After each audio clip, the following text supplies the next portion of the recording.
L'histoire d'Homo sapiens a commencé il y a environ 300 000 ans, en Afrique, à une époque où le monde était imprévisible et où la survie n'était jamais garantie. Nos ancêtres n'étaient pas la seule espèce humaine, mais eux seuls ont traversé les âges. Pourquoi avons-nous survécu alors que d'autres ont disparu? Comment avons-nous réussi à nous adapter à un environnement en perpétuel changement? Pour comprendre, il faut remonter encore plus loin, à environ 6 millions d'années, à l'époque où nos ancêtres bipèdes ont pris un chemin différent de celui des chimpanzés, notre plus proche parent. L'évolution n'est jamais un processus linéaire. Plusieurs espèces humaines ont vu le jour au fil des millénaires. Il y a Homo habilis, l'un des premiers à fabriquer des outils, ou encore Homo erectus, qui a quitté l'Afrique pour explorer l'Europe et l'Asie.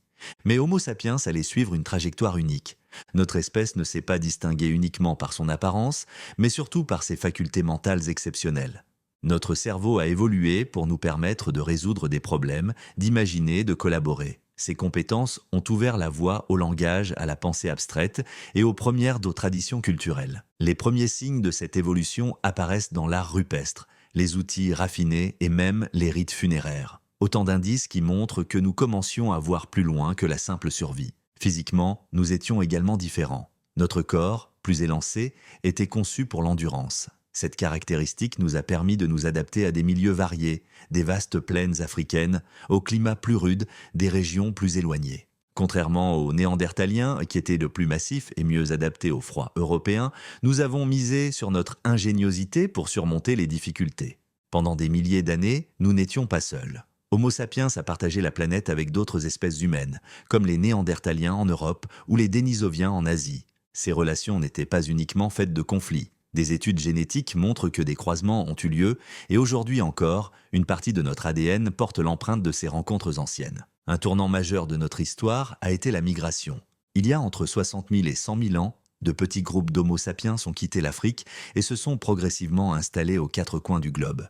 Face à des environnements parfois hostiles, ils ont su s'adapter avec une ingéniosité impressionnante, inventant de nouveaux outils, créant des vêtements et trouvant des stratégies pour survivre. Des toundras, glacées de Sibérie aux jungles denses d'Asie du Sud-Est, nos ancêtres ont prouvé une incroyable capacité à s'ajuster à leur environnement. Puis, il y a environ 40 000 ans, quelque chose d'extraordinaire s'est produit.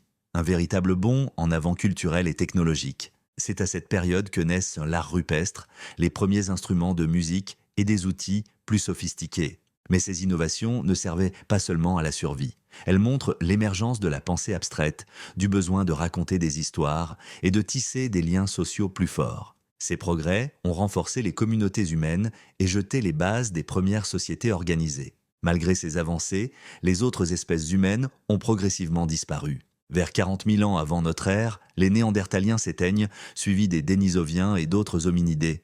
Pourquoi Homo sapiens a-t-il survécu là où les autres ont échoué? Sans doute grâce à un mélange d'adaptabilité, de coopération et d'un soupçon de chance. L'histoire de notre espèce est une histoire de défis, d'innovation et de transformation. Chaque obstacle nous a poussés à évoluer, à développer ce qui fait de nous les humains d'aujourd'hui. En explorant notre passé, nous comprenons mieux comment nous avons pris le contrôle de notre planète. Et comment nous continuons à nous adapter à un monde qui change sans cesse.